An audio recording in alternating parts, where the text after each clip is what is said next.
Good afternoon, art students. This is Mr. Verzat. Today we're looking into value drawing, and more specifically, the shading technique known as cross-hatching. Now when you think cross-hatching, you're probably thinking X's or pluses. I'm going to show you a little bit of a different technique with cross-hatching if you've learned it previously. Those of you who may not learned it yet, hey, this will be brand new, in which case, no biggie. So let's look at cross-hatching. Well, it's a shading technique to achieve value, the illusion of depth using the different darks and lights. It's the way that you draw realistically. And in some of the old masters' work, well, most of them as a matter of fact, like Michelangelo, Leonardo da Vinci, Raphael, any of the old Renaissance masters who you look at their drawings, cross-hatching was like their big main way of doing it. And in my opinion, it's one of the easiest because it draws itself in a way if you're careful the way you do it.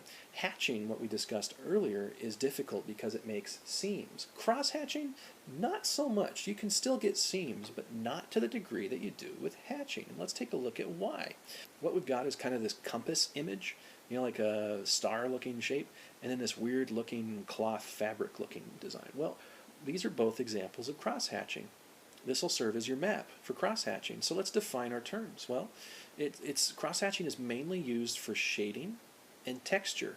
You don't often use cross-hatching to define a form like you would with traditional hatching, basic hatching, what we discussed last time.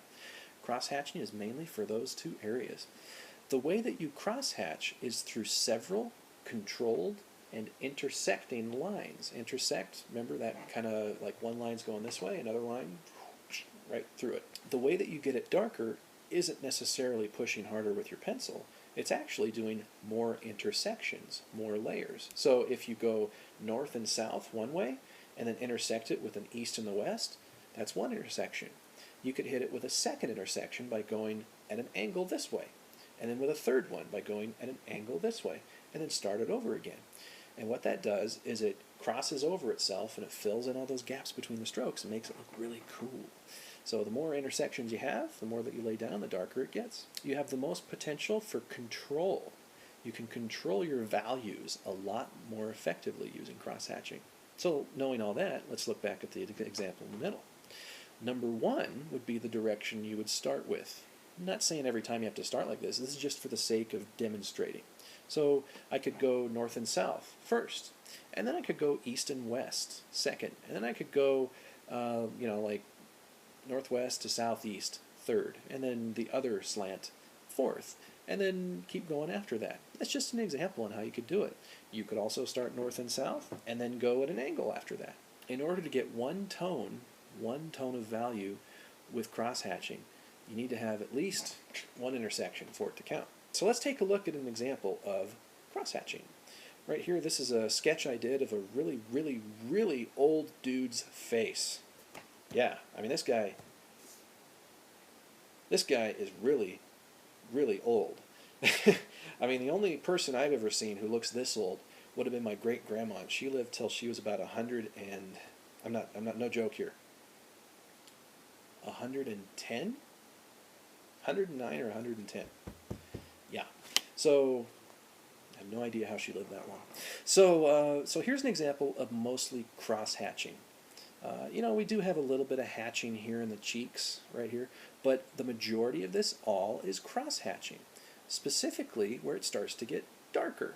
So if you're going to do a rough, weathered, wrinkly face, and cross-hatching is great for texture, why not use it?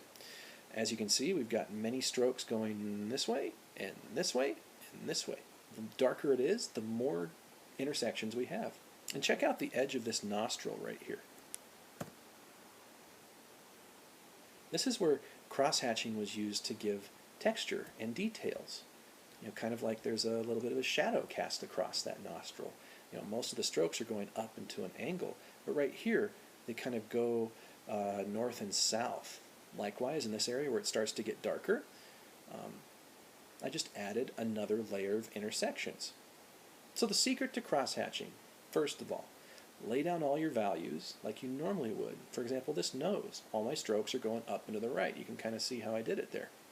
If I wanted something to get darker, I just put another intersection in that general shape. So this kind of weird flag-like looking shape, this shadow right here, I wanted to shade that area in, well, I just added one intersection, and then a second one, and then a third one to make it start to pull out.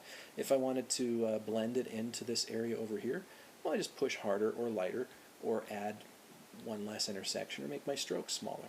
That's the way you do it. Alrighty, let's have a look at what cross-hatching is not. Cross-hatching, for starters, is not this right here. This is sloppy. This is all over the place. This is just nasty. You got some lines that are thick, some that are thin, and you know what? Some are spaced out apart, some are short, some are long. They're all just totally random. Go for something like this up here.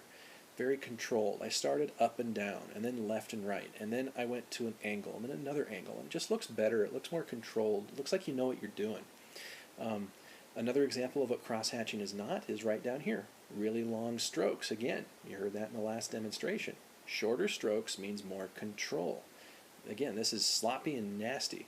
If you have tight, controlled shading like this, it looks like you know what you're doing better, and it makes your work look like this. So what you do, just like any area, if I wanted to fill in an area, I'm just going to start with up and down strokes. Try to keep them consistent, not only in length, but as far apart as they are together. Now remember, once again, one of the biggest challenges with hatching in general is going to be seams.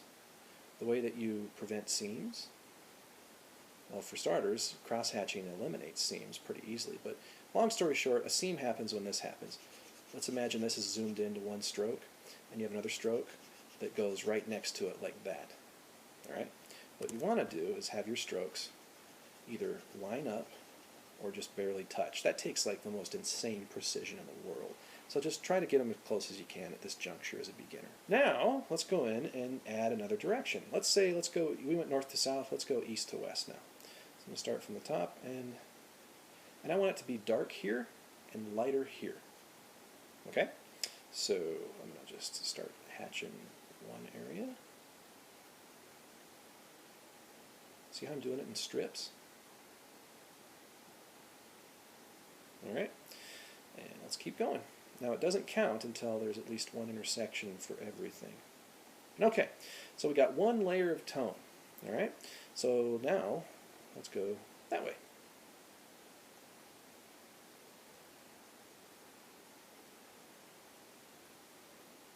See, it's a fun way to kind of zone out.